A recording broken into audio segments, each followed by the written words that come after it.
For the past 5 years, Help Heal Humanity has successfully run an elementary school in Canaan, Haiti. Due to COVID-19, the political unrest, and the recent earthquakes, food is scarce. The students attending our program are coming to school starving, and therefore causing a disruption in their academic goals. We need your help, now more than ever, to provide these students with the nourishment they need to continue their education. Our goal is to raise $100,000 so we can feed 100 kids lunch daily and send them to school in the upcoming year. Thank you for your support.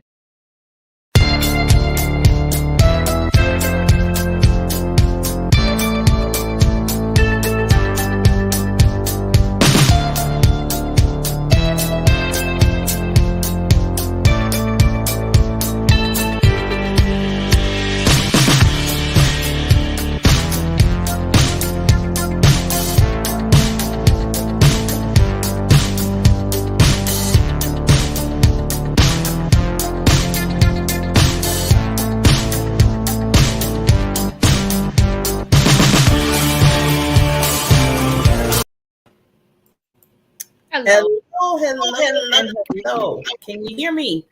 Yes. Can you hear me?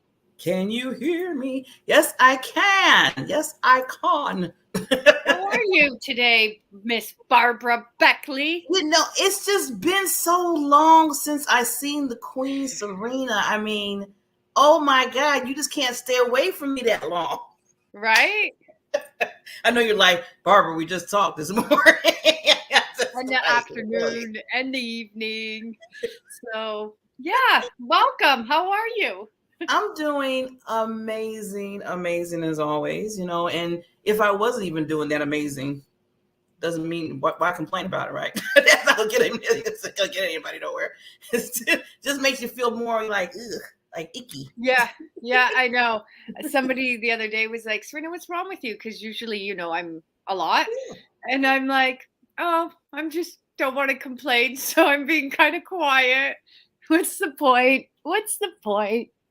And sometimes you have to do that. I mean, that's what I do. Because, you know, usually I'm like, yeah, you know, all that other stuff. And then sometimes I don't feel like the yay. So I just kind of okay, let me do the yay, quiet yay. Yeah. But I think both our personalities are so loud and so like happy and positive that when we're not like that, people get scared, right? They get nervous, scared. A lot of things go on in their head, like, yeah, okay, what's going on? Do we need to get a what they call it, a intervention? Yes. No, just a little vacation.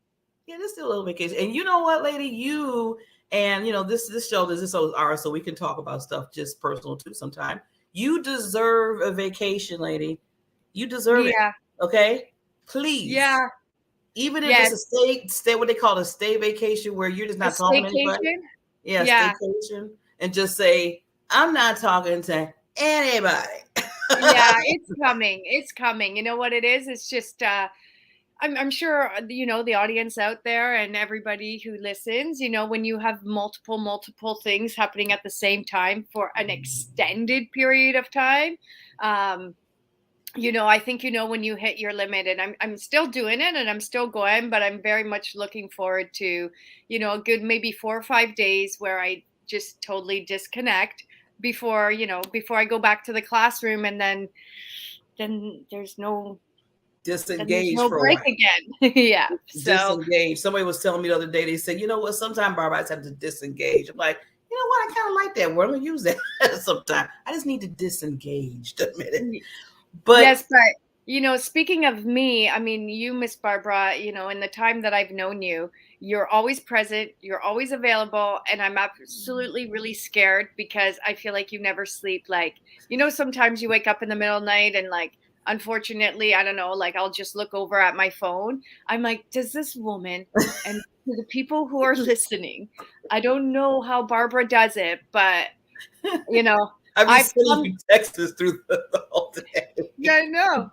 Yeah, I know you wake up like morning 4, 6, 9, like it's like a 24-hour clock with you. I'm like, yeah. You know, it's weird because I've been noticing that a lot lately. Like when thoughts or ideas just pop up, you know, I can just be like, bing, and I feel like I got to do it right then and there, else I'll forget, or you know, things happen. And that's what happens to me when I be thinking about HHH with you. And I'm like, oh, that's a good idea. I got to text with Serena. Yeah. But Yeah. talking about good ideas, and this is what, one of the parts about the show, just to let everybody know, it's just not me and Serena having like wonderful talk with each other, because we love that all the time. And we like to talk to you guys too. But the other thing is to give you some teachable moments that we do on the show. And before we bring our nonprofit guest on, as we're spotlighting tonight. So one of the things that I wanted to kind of go over, Serena, is I know we've been talking about the different aspects of a nonprofit, but I was thinking, I said, people, they might hear Help Heal Humanity and know your backstory and know, about Hades and the campaign. But I don't think they understand all the different aspects of Help Heal Humanity. So what I want you to do, because you do it so well, is I'm going to bring up the website of Help Heal Humanity. And I'm going to show that there's like Help Heal Humanity Yoga, Help Heal Humanity Business, Help Humanity Education. So and then the list goes on. See, Serena knows. Yeah, so, it does. I think we need to kind of give them some explanation about that, how you got to that point of adding all these different these levels of Help Humanity. Yeah, I mean, that would be wonderful.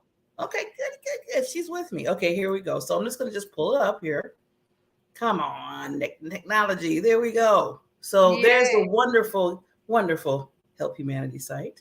Do you know what? It is a really beautiful website, and I'd love to thank Ryan Gamble for putting in all the work and making our website what it is.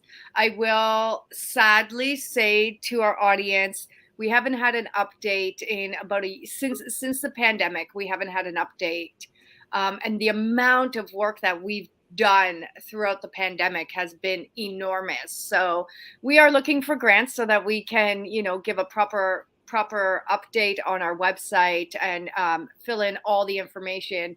And hopefully that'll come soon. But I think it does a good job at just, encompassing who we are and what we do. Yes. And, as we were speaking earlier, in forming a charity, you have to really know your why. You have to really know your purpose. You really have to know what you're doing. And, again, through trial and error, what we've come to realize is that, as much as we want to help everybody and do everything, we're really, really, really focused on the education. So we are primarily an education-based charity that focuses on providing workshops, scholarships, buildings, resources, anything, that you would do in a school building in an educational sense and with students. But the way we go about our fundraising is slightly different. And that's where all these different components of our charity come in. And so we essentially have, like 9 pillars. So if you go under our website, if you go right to the beginning, Barbara, under Get Involved. So if you see under Get Involved, we'll start with the first one. We can go through them very quickly. There's Travel for Humanity. We'll focus on. Wait a minute, before you go, look at that wonderful picture. Look at that. Yes. That's beautiful. Keep going. Yeah. So I just have to, just. Yeah, no, we'll go through each one. So the first one is Travel for Humanity. And what Travel for Humanity is there's 2 parts of it. So again, we're always raising funds for our educational programs and the meal programs in our educational programs. But Travel for Humanity is twofold. One of them is an actual service trip to Haiti, which means you come down to Haiti with us for 1 week. We bring you to the school. Like, this was a group that we brought in Chicago. We brought 10 people down. We like to keep the group to a minimum. And so there was the group that came down, and you'll see they brought hundreds and hundreds of suitcases. And that entire week, that's the bus that we rent, and that entire week is dedicated to service in Haiti. So we visit the school site. We visit, this was us in Cité Soleil, which was another area in Haiti that we do work in. So a Travel for Humanity trip involves going to one of our project countries. We curate the entire trip for you. And so we do programs all week long with the community. So we'll do art activities, sport activities. We'll do clothing drives. We will paint we'll do a whole bunch of arts and crafts. And Travel for Humanity is for people who want to come, want to experience, want to give back, and impact the communities that Help Heal Humanity services.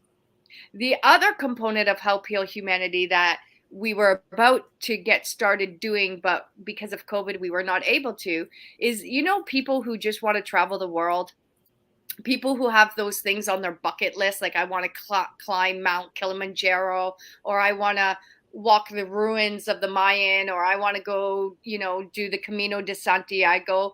These are some like things that everybody has on their bucket list. Well, we want to start to curate those trips for people. So basically, we're going to curate the trip that you've always been wanting to do, but we're going to add in a little element of service. And while you're doing that trip, we're going to collect a little bit of funds for our charity, and we're going to give back to help our charity. So it's like dual purpose, traveling with, purpose and service in mind. So that's one of the components and one of the ways in which HHH raises funds and awareness, again, is through Travel for Humanity. The next pillar we're going to go to is Yoga for Humanity. And again, yoga is, something that I discovered in my early 30s. I fell in love with it. There is a massive yoga community, like the group that you're looking at right now on the screen.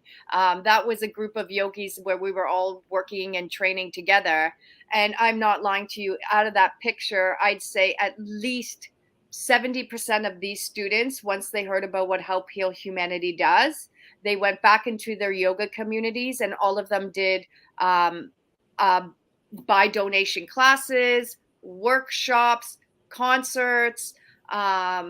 You can see here charity yoga retreats. So Yoga for Humanity, in a nutshell, is basically using the gift of yoga, in which a lot of yogis, that's what we do. And it's doing the yoga class, doing the yoga workshop, or doing the yoga retreat with proceeds supporting Help Heal Humanity.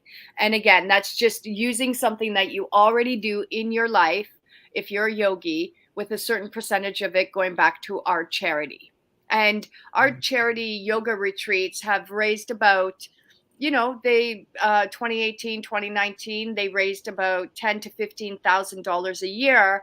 But then again, during COVID, all of it stopped. So we will be picking this back up again. And again, these are just very creative ways of using the things that we do in our life to create funds and awareness for our educational programs around the world. Well, you know what, Serena? Just to take a quick pause, this is beautiful. I mean, I can't wait till you get back to this. I'm going to have to, ever since you've been talking about yoga and I've been seeing all this, what you've been doing, and everybody just looks so nice and peaceful, I said, I got to do some yoga. I got to get into yoga. You know what? It's yoga is a beautiful practice. I will admit, like firsthand, yoga is what I consider to be a very privileged sport and activity. It's costly. It's quite costly. So, but the pure intention of yoga is to be of service. That's actually what yoga is. It's to be at one with yourself and to be with service to the world. And so there's no better way than to pair the two of them and say, let's do yoga with the intended purpose of helping humanity. And so that's all we do is, yoga studios, yoga retreat centers, yoga teachers, come find us, partner with us, and let's do something together. So hopefully we'll remain our yoga retreats in this coming year, but if not this year, then for sure next year. And again, those are just, look at that. Look at how peaceful that looks. I'm just like, wow. Yeah. So I think that was us in Bali. We've been in Spain. We've been in Nicaragua. We've been in Costa Rica. We've been in Hamilton. So we have some pretty cool yogis on our side and on our team. Yeah. Yeah. Okay. Well, we got time for one more, and then we can get through some other ones next week. Let's see. You want to do Dying for Humanity? Sure. Okay. Oh, look at this one. I love this one. I'm going to give a big props out to to Ryan Marks and everyone at Legend. Oh my goodness. Sorry. Legend. Why can't I do it? Come on, Serena. What is wrong with you? That's okay. What is there? Why can't I all of a sudden? They have all their restaurants and I can't even think of what their name is. That is so bad on me. Legendary Hospitality. Oh, wow. And they are incredible. And then actually this particular event was in Spain, and Dine for Humanity is basically working with restaurants. So we're working with restaurants all over the world. If they are interested, you have a restaurant, you know how to serve food, right? So we connect with you and we do a dinner party or a brunch or a lunch for humanity. So people buy tickets, they come to the event, they get their food, they get drink, we have a little raffle, and then if not all of it, then the majority of the proceeds go back to our charity. So Dining for Humanity is really, it's a celebration. It's a breakfast, a lunch, or dinner in a restaurant. Or this was a restaurant in Spain, an outdoor restaurant in Spain. And what we do is we curate an event at a restaurant with the proceeds supporting our charity. That's Dining for Humanity. And again, like we said, there's 9 different pillars. Today we spoke briefly about the travel, about the yoga, and about the dining, right? And at the dining events, we always have musicians come in, we always have artists come in, we always have raffles, draws. So they're basically just really awesome fundraising events. That food looked good. And I will say, and this is what you more than anyone, Barbara, that we are just going to start to get into grants and to looking at grants, looking at government funding, looking at foundation funding for our charity. But up until now, and this has been 5 years that HHH has been running and operating, we've never actually received a grant because we've never applied for a grant. And all of our funding, like that was my big dining party here in my hometown. That was one of the nights. That was just before the pandemic hit, and we actually raised $75,000 that night. Wow, incredible! That is amazing. Yeah, so I'm gonna try to do one again before the year is up. There's Patricia. She was key in foundation and helping to build up our charity. And so, yeah, these are just pictures of the events and the dining events that we do to raise funds and awareness. It's funny. I was going to say, I'm going to cut you off, but I was just going to say that it's just really amazing how you put certain things together to go towards HHH. And I would have never thought about dining and, the yoga and all that to kind of link with fundraising and getting the money for it towards the. Well, I think that just came from who I am. I've always worked in bars and restaurants, and I have that Italian upbringing where it's like entertain. And because I think anybody who knows the backstory about Help Heal Humanity, it started in my classroom as a teacher and an educator, right? And so when it came time to fundraising, I had to be creative because I'm not a charity. I'm not an event planner. And I got creative. And I said, Serena, you love doing yoga, the bar and restaurant industry, you like sports, you like education, take all the aspects of your life that you're currently doing and try and make them into fundraising events. And so we have been successful by being non-traditional in our fundraising approaches. However, COVID took a big hit on us, and we are going to continue to do these events, especially now that we can again. But yeah, this is the VIG. This is I'm sure you've heard me speak about Ryan Marks before. Yeah, but this is his one restaurant, the VIG. He has another one called Welcome Back Cotter, which is a super cool one, and he has one that he opened again that is. If you think this one, the VIG, is beautiful, you should see his other restaurant. It is impeccable. That is beautiful. Yeah. And so if you go to our website, it talks about the different ways that you can get involved in any of these aspects, whether it's dining, whether it's yoga, whether it's education, whether it's business. So the reason why we did this is because we want to basically tell the world, it doesn't matter what you do. If you're in sports, if you're in arts, if you're in acting, if you're in singing, if you're in cooking, if you're in business, if you whatever you do, you can do that and give back to charity. So it's not like you have to change who you are or what you're doing. Whatever your gift is, whatever your talent is, there's something in it that you can use for just one day or one time in your life to give back to charity, and hopefully you choose our charity. Well, Right? the thing that I love, just to some wonderful, first of all, thank you for going through some of those. And to let everybody that's watching, we're going to make sure we go through, because those were just like the three. I mean, there's a few more, there's more. So we want to make sure Serena has more of that next Thursday. But what I like what you said, Serena, which is very, very smart, is that you looked at what you like. You look at the things that gives you joy, and to say, I can take that with the charity and put something together so everybody could basically appreciate, love, and give from that. Yeah. And that's what you did. Like you said, you took your yoga, you took the dining, the whole of the event, the plan that you like and all that. You just said, okay, let me just put all that together and create some fundraisers.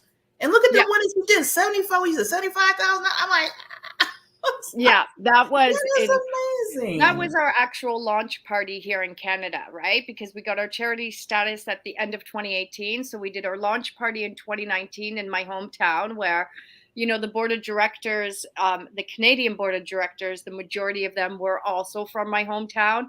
And so we all, we filled that room. There was 250 people there. And wow. And then we had some incredible members of our board working in the sponsorship table. So between the ticket sales, between the drink sales, between the raffle, between the 50-50, and between the sponsorship, we had a very successful night. So anybody who's listening, it could be done. Ready. Yeah, I'm hoping to do one. I'm hoping to do one again in my hometown.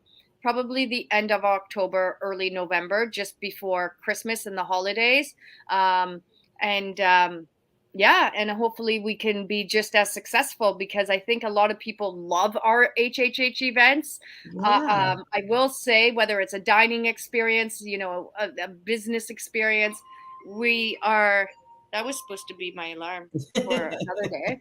We like to have fun, so I will say for sure, the people who have attended our local events, they always say, when are you doing another one? Because we entertain from head to toe, and we give such a good night that you kind of forget that, wow, we're actually doing something good by doing this, right? And I love that about us, there's only a couple of minutes throughout the night where I'll go on the stage and give a little bit of speech about what we're doing. But ultimately, it's a whole bunch of incredible people coming together to celebrate, love, and give back.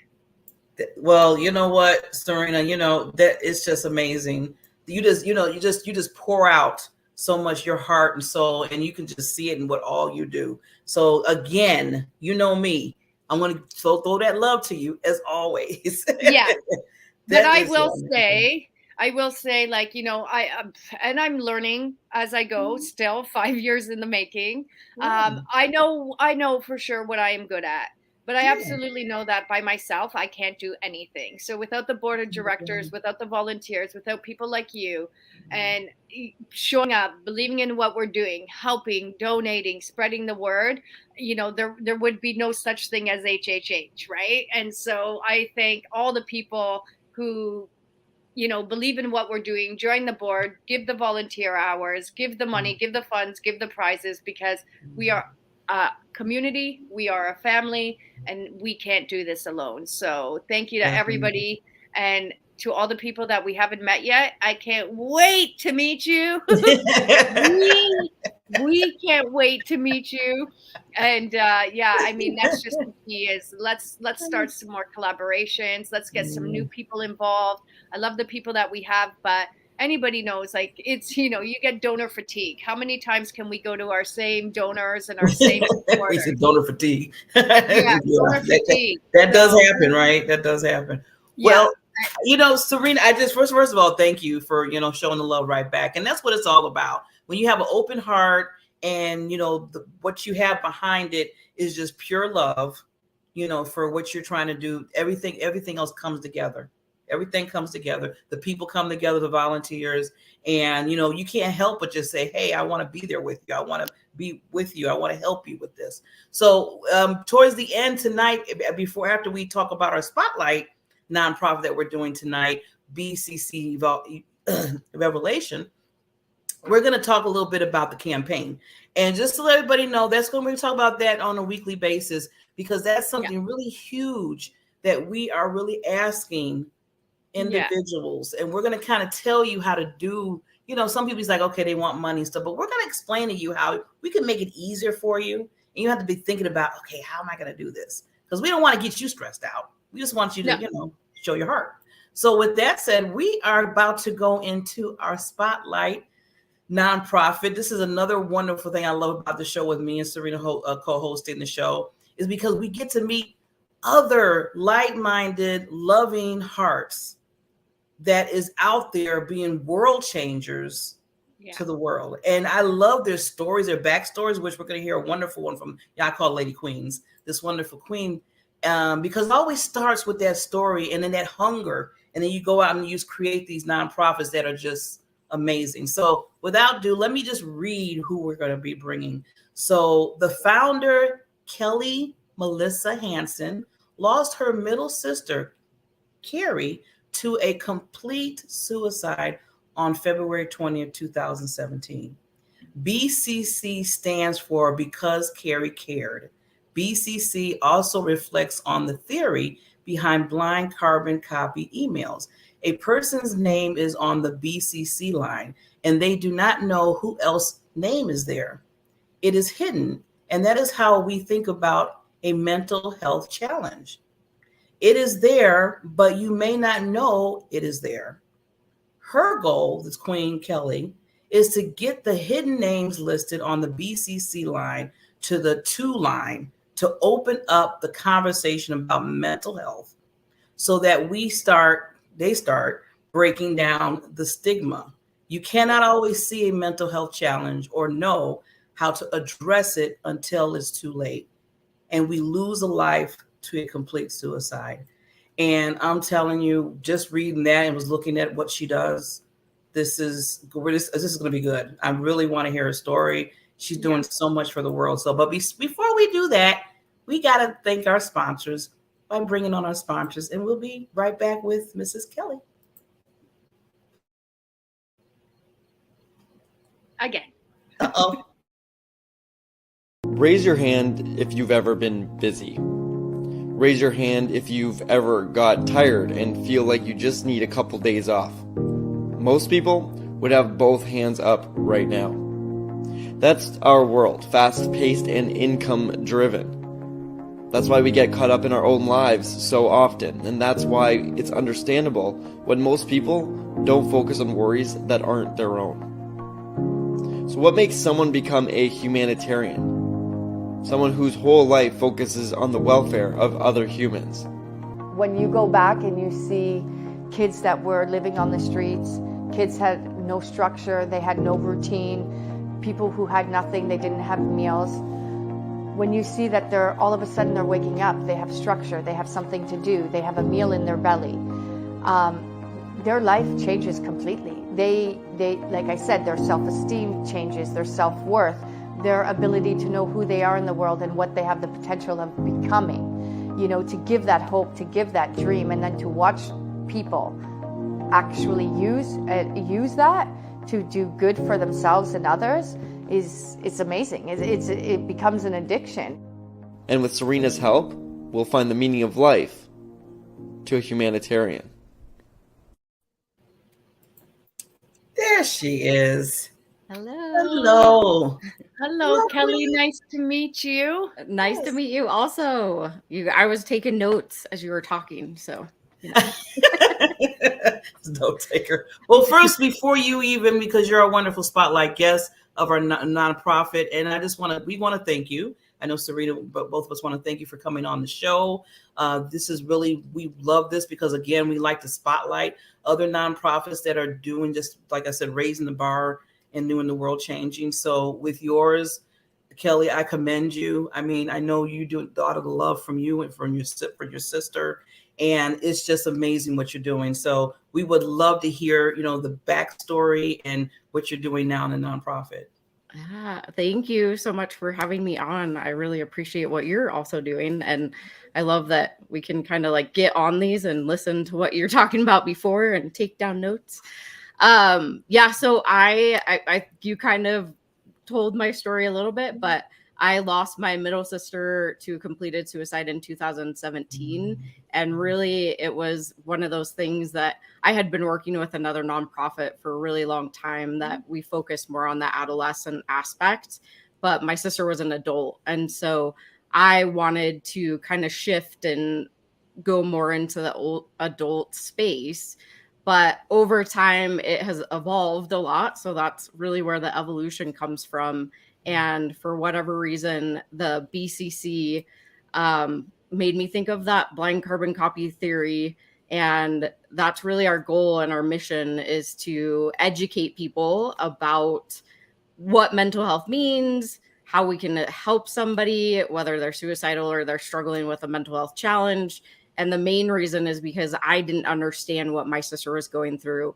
And so I mean, even though she had attempted 6 other times, and for me, I was just like, I don't understand. I didn't actually care to understand at that point in my life. And so now that I'm doing the work that I'm doing, it's really all about education, because whomever will listen to what I have to say, I think it's really important that we start having those hard conversations. And nobody wants to talk to anybody about how they're feeling or what they're doing or, what's going on in their life. But really, truly, we have to think of mental health just like you would if you had a broken arm. It's got to be something we talk about. And so that's my whole mission, is getting people educated, getting people having those hard conversations. And I've learned so much over the past 5 years that I really just want to share this journey with everybody that will possibly take one of my classes or, have that fun, hard conversation with me on a podcast like this. Yeah. I was just going to say, like, my condolences to you, Kelly, and thank you for being a light and using your sadness to bring about awareness. I'm a special education teacher by trade, and all my programs are severely focused on mental health. And it's exactly like you said. I think a lot of people, mental health is everywhere. If you are alive and you're breathing, mental health is the key component of who you are. There can be good mental health and bad, and I think people even forget about the good mental health. But then focusing on what to do when you're not okay is something that I believe should be taught in mainstream schools, and should be taught, to all beings everywhere, because it doesn't matter who you are. Even when you have the greatest mental health, life happens, right? And tragedy happens and crises happens. And like you said, it could be a drug. And I always find that mental health sometimes goes very much partnered with, addictions, because a lot of people are masking their mental health, numbing the pain with the addiction. And so a lot of people just are naive to it, or like, oh, he's a drug addict, oh, he's an alcoholic, or, they don't care. But when you hear their stories, when you know the pain that they're going through, it's very, very difficult to take that on. But again, if we open up and we talk about it and we give tools and resources to learn how to deal with it, the world can shift just based on that education factor of knowing how to deal with your brain, which really defines all of who we are. Yeah, I think, I mean, you put it perfect also, is we all have mental health, right? Like, it's not this dirty word, and it's not this thing that happens. Like, we all have mental health, but we don't all struggle with a mental health illness or disorder, right? But we can at any point in time in our life. And so that's what we need to understand, is that we all have it, and we all could potentially have a mental health challenge at one point. But it's really important for everyday people like you and I and everybody else that might be watching this, that you can be that one person that creates that safe place for whomever might be going through this challenge. And you could ultimately save their life by showing them that they're not alone, and you're asking those hard questions and you're not judging them. I think that's the biggest thing, is that, I mean, mental health has no borders. It doesn't discriminate. It touches every single socioeconomical group. And so why not have the conversations? Can I ask you, Kelly, where are you from? Where is your organization? where are you founded? Where are you working? Yeah, I am in Aurora, Colorado, and that's where we founded, and I work out of my house. So Oh, okay. Wow. Yeah, Everybody that's works out of their house now, so well, true. Yes. normal. at least the majority. Well, you know, I wanted to say because looking at your website and we were talking about awareness, especially for mental health, especially now, it seems like everybody's kind of like waking up now. I think people are waking up more about how important mental health is. They don't treat it because they used to treat it like, well, you know, there's somebody going through something, you know, they'll be okay. But now it's not that, because we're seeing so many people like you know, like your sister and other people we've been seeing throughout the years now, especially with the COVID that hit, that just increased it. And it seemed like a lot of people are like, oh my God, this is real. I mean, really real, that we need to look at this to the point where it's just like if you get a broken arm, mental health is even more, because now we're talking about your mind and you know how you function. And so Kelly, I love how you have certain resources on your website, like a mental health kit, because again, being aware and then knowing what to do. What to do. I mean, I know everybody is kind of sick about talking about the pandemic, but I think it's still really important because we're not fully out of it yet. And people are really starting to be much more aware, like you said, of what's actually happening. And as humans, we are not conditioned to isolate. We are social beings, and we really truly need that connection, whether it's physical or mental. We need that connection. And so having us isolated, even the ones that have the introverted energy, they still need that connection. Yeah. And so now we're all kind of waking up to this, like, oh man, like people are actually important in my life. Like I need to find this connection. And so it's more important nowadays to talk about it. But other than just talking about it, we need to take action also. Like we need to get educated. Like, how do I actually talk to somebody? What, like you said, I talk about my sister, I say completed suicide. There's a reason why I don't say committed, and it's because it really is related to a crime. And in the mental health world, we're trying to change the verbiage that we use. So we're saying completed or died by suicide. And it's really breaking down those stigma and changing our verbiage around mental health in general, so that it's not such a hard thing to talk about. Yeah. So how does your organization work?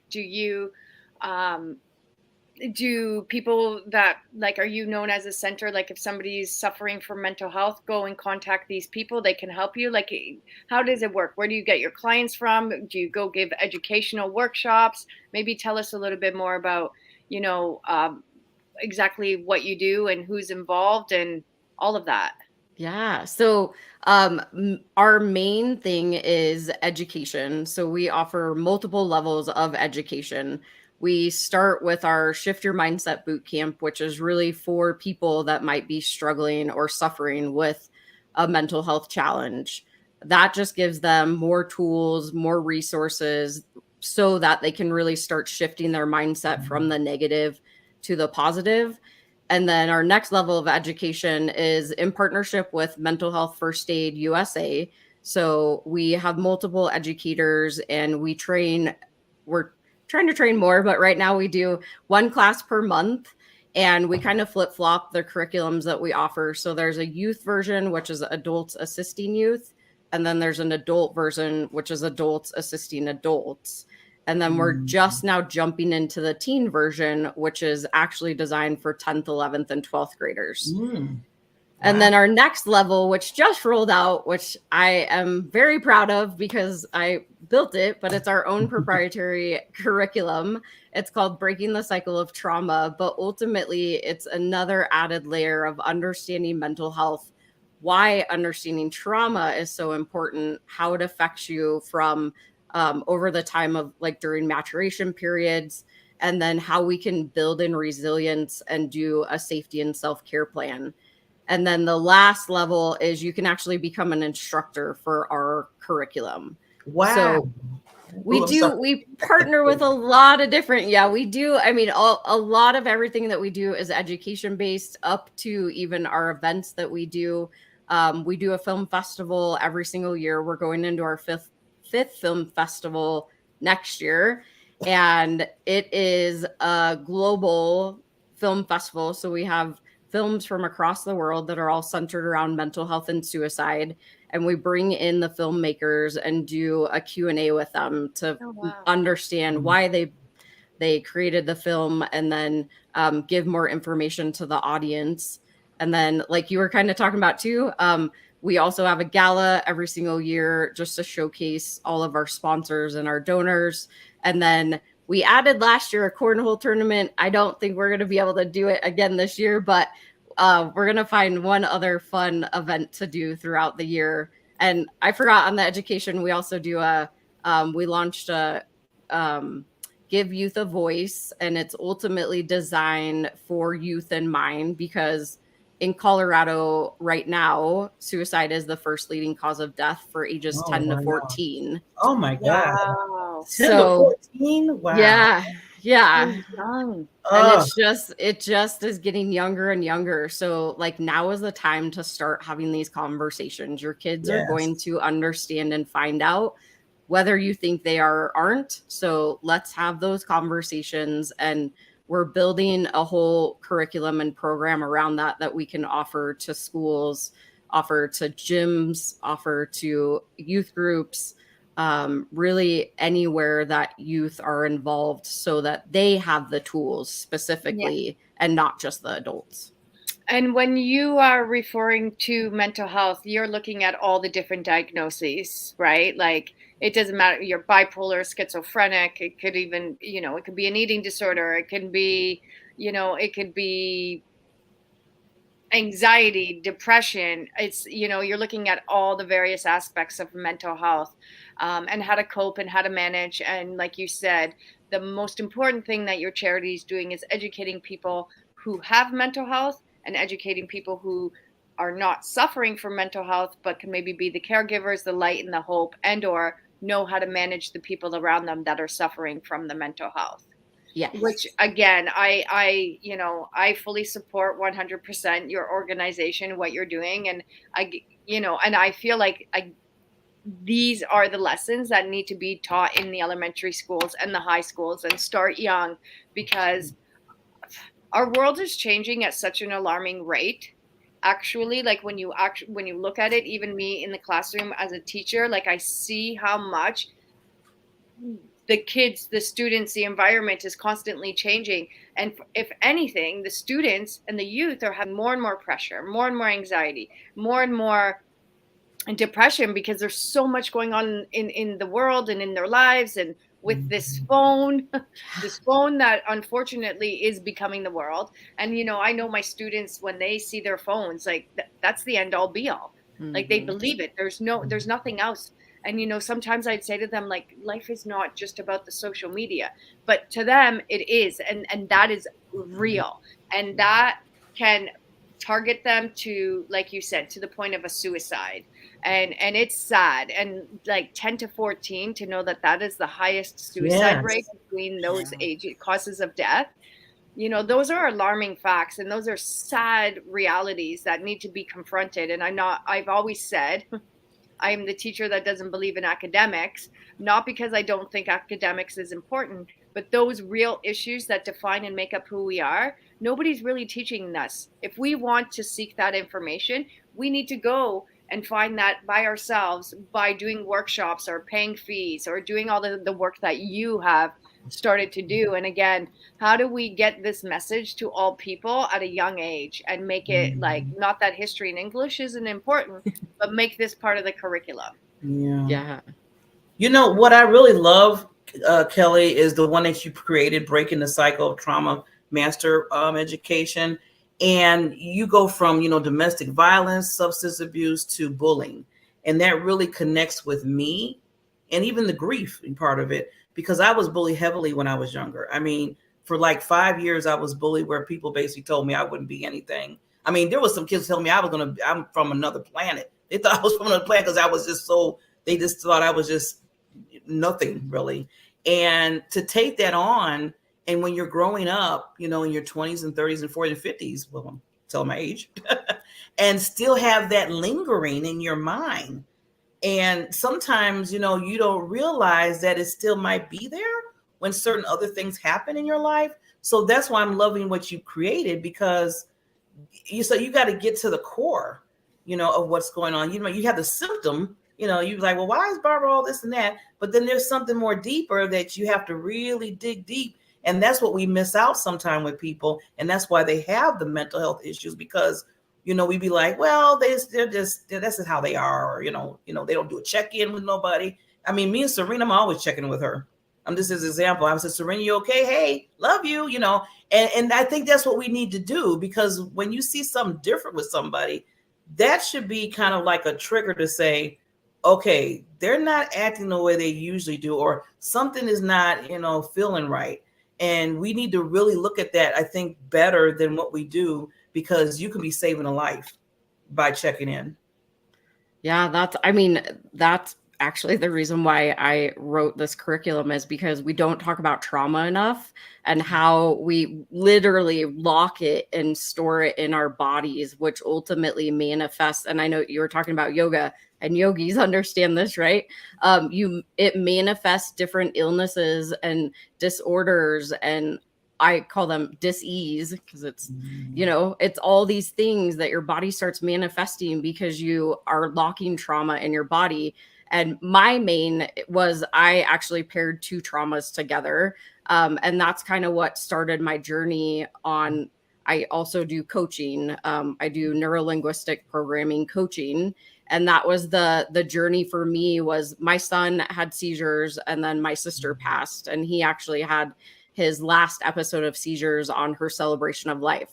So for me, I actually locked two traumas together, not knowing that. And I was living in fear. I was living in fear of losing anybody else in my life. And I was going 0 to red in 2.5 seconds. And it wasn't something that I was conscious of. And I was just surviving. And so once I was able to free that space, and really, I went back and not relived, but I transformed those traumas more into curiosity through some of the NLP techniques.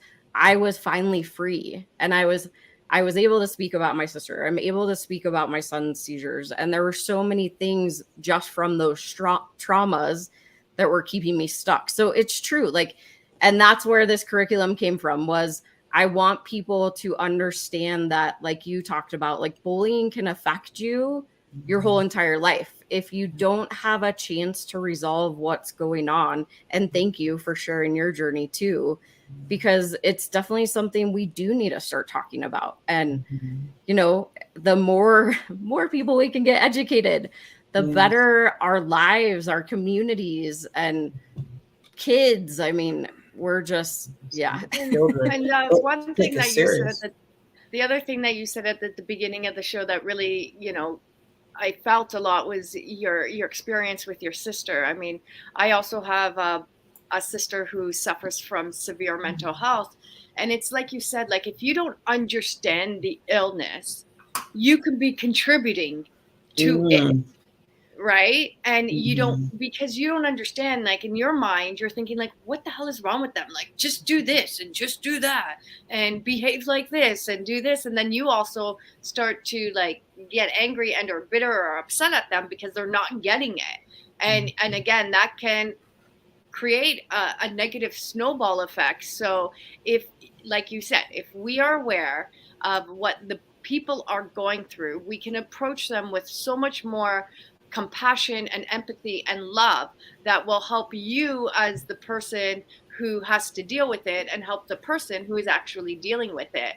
Because if you don't know that, that can turn an ugly situation really ugly, right? And that's the key. And my heart goes out to you, because I'm sure as you live through the education piece and recognizing, I'm sure that's really hard for you as well, and saying shit, sorry, excuse my language, Barbara, I coulda, shoulda, woulda, right? And so that's why, by providing this education to people, anybody who's living with the mental health or living with somebody with the mental health, these kind of courses can be an absolute game changer, saving people's lives, saving family, crises, trauma, in just knowing what to do and how to do it properly. Yeah, and I called my sister the crazy sister. I thought she was over dramatic, right? Those were the terms that I used when she was alive. And now in retrospect and with all the resources and knowledge that I have now, I'm like, man, I was not very nice. And I call them the shoulda, coulda, woulda, hoodoo, voodoo, we do's. That's what I call them.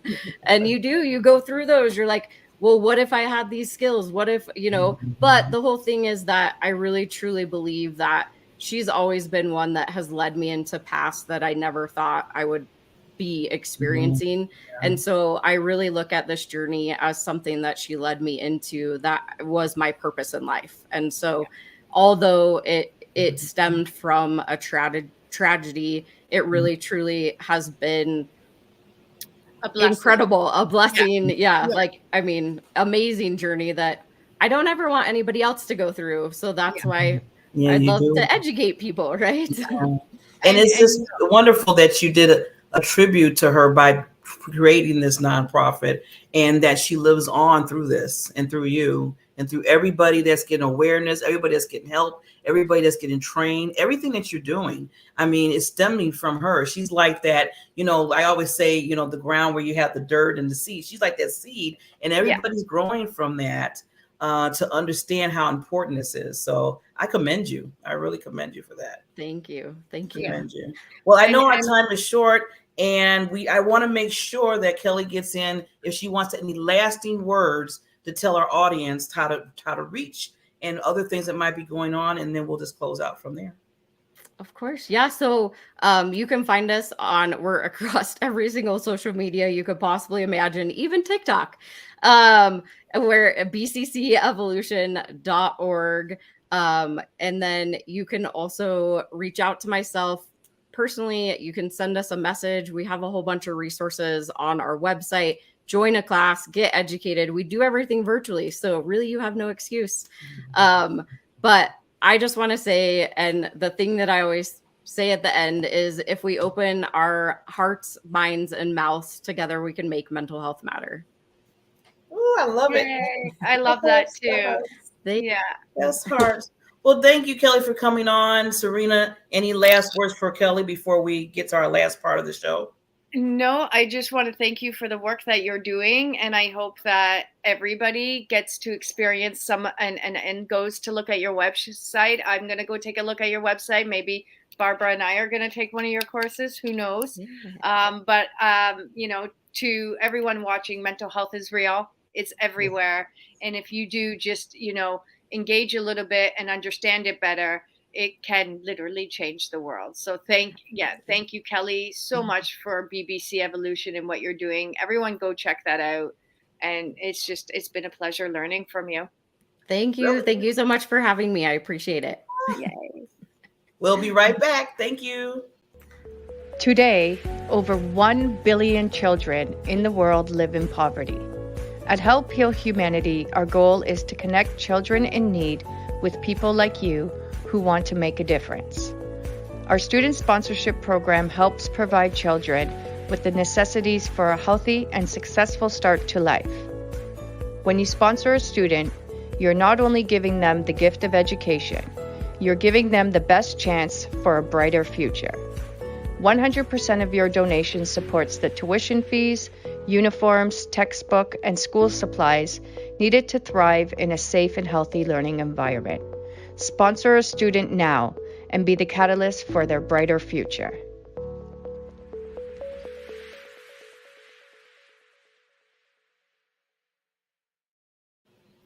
Wonderful, awesome, amazing. So before we sign off, as we said we're going to do, and you're going to hear us every week, I want Mrs. Wonderful Queen Serena to kind of just talk a little bit about the campaign. And I'm going to take myself down so you can really listen to what she has to say. Whoa, okay. Hello, everyone. And I'd like to take a minute to introduce you to our Help Heal Humanity $100,000 campaign. This is one of the biggest campaigns we've ever put together.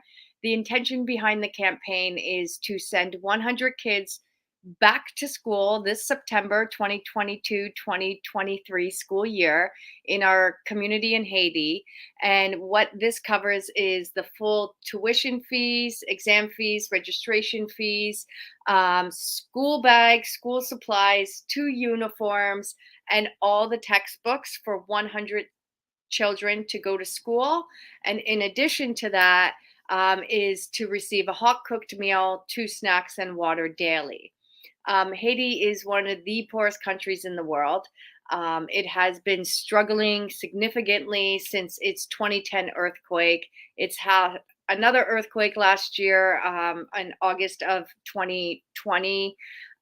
Also, a recent assassination of their prime minister. Their president, not their prime minister. My apologies. And the complete gang violence. Haiti is in a complete state of emergency. And we have been working on the grounds in Haiti since 2010. We have successfully built a school. We have successfully been running that school for 5 years now. And this year in particular, we need everyone's help more than ever to bring back all 100 students. With, again, full school fees and meal plans. And we know that education is the key to success. We know that this is going to give students structure, hope, opportunity, and start to create the new future leaders of this country. So $5 is like, everybody giving $5 adds up. You know, it's $500 to send one student to school for a year.